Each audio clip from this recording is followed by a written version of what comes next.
Good evening, Dr. Black. Thanks very much for your time. I'd like to start with a response from you on SADTU's call that the matric exams move even later from the 5th of November, actually only starting on the 26th of November. Do you think that's a good idea? Good evening, Sally. Good evening to your viewers. It's a very, very minor adjustment in the face of enormous challenges that schools have been facing with their matrics back for a period of time. As you're well aware, the matrics have been going to classes for a while now. But between the anxiety that students have been experiencing, many come from homes where they may have lost loved ones or they may have suffered economic losses, as well as what have sounded like from the ground incredibly low attendance rates, even at the matric level. It's concerning to wonder what type of an exam could be possibly held this year and how valid it will really be in terms of results that reflect students' abilities and not their circumstances. Staying with the matrics, because of course it's such a crucial year for taking the next step in your life progression. Do we have a handle on how much learning has been lost and how much has been stored for matrics? I think a concern for many parents is that they might have only had one report card this year. There were no mock matrics, so it's quite hard to assess if your child is coping.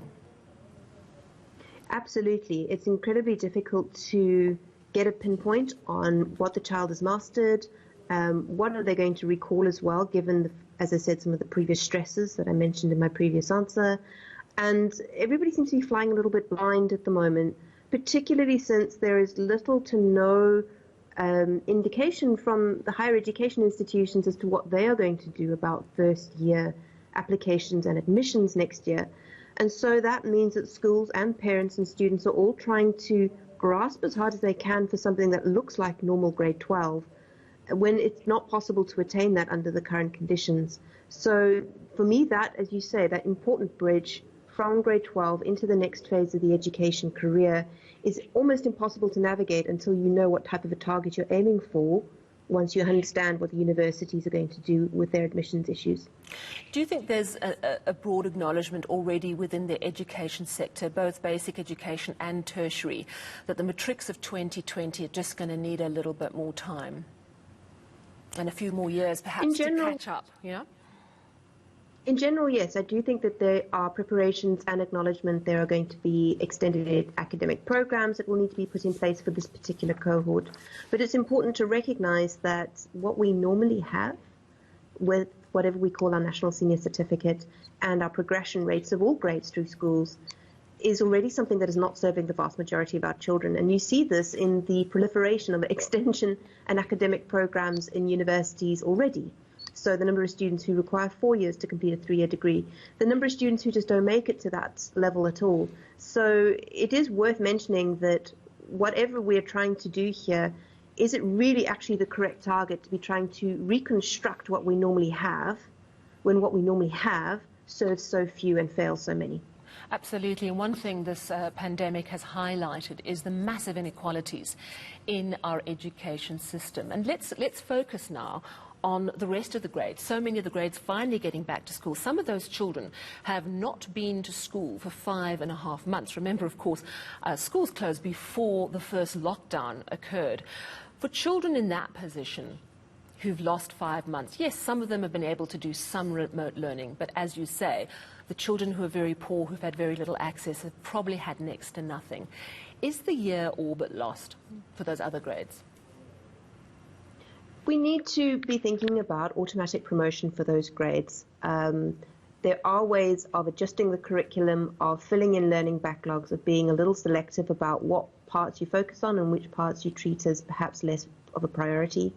Again, though, I would like to emphasize to your viewers and to the parents particularly out there that are watching this, that unfortunately, most schools don't finish the curriculum under normal circumstances, and many students are pushed through to the next grade when they're not ready anyway. That's why only 30% of the grade 1s who register in a year actually reach grade 12 years later. It's why we have such a poor literacy rate and why the learning backlog accumulates from grade to grade.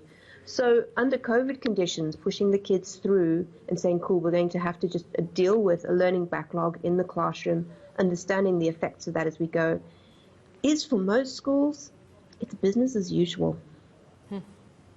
Yeah, that's pretty sobering. I spoke to an analyst about the issues around maths, and of course there are some very serious concerns about maths learning, and research from earthquakes, I think in the Philippines in 2005, that shows children who spend a long time out of school, it's not that they're not learning, they're also going backwards and forgetting what they already learn.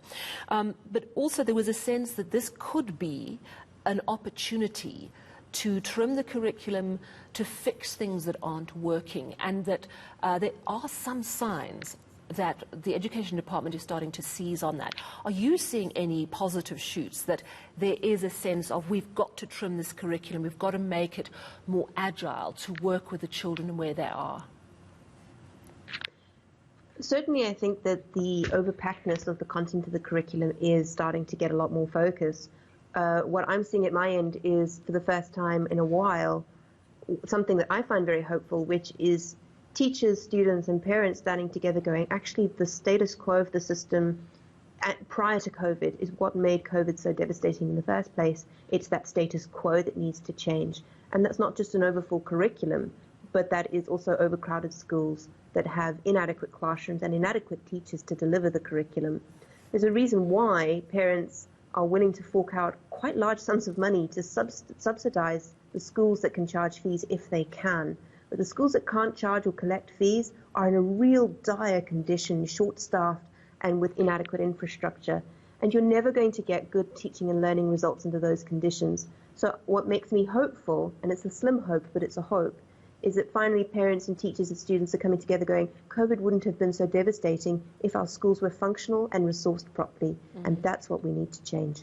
What is your advice to parents who perhaps returned a child to school for the first time in over 5 months today, and simply have no idea really where their child is at, have tried their best to do the remote learning, but as we know, it's not a perfect system.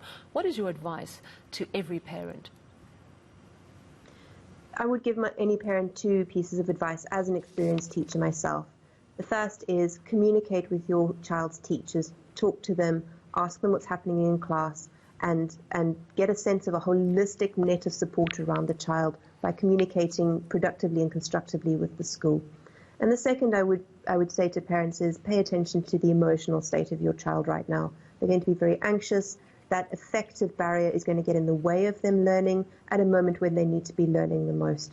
So try and be as supportive and positive as you can, and try to make sure that you can see from their perspective that this is very difficult and they just need to feel like if they fail, it's not their fault. If they're making a mess up or a mistake, that they can try again and it will be okay. The world is not going to end. But to look after the emotional state of the child right now would be my advice. Thank you so much, Dr. Sarah Black, an education researcher and policy analyst with the University of Johannesburg.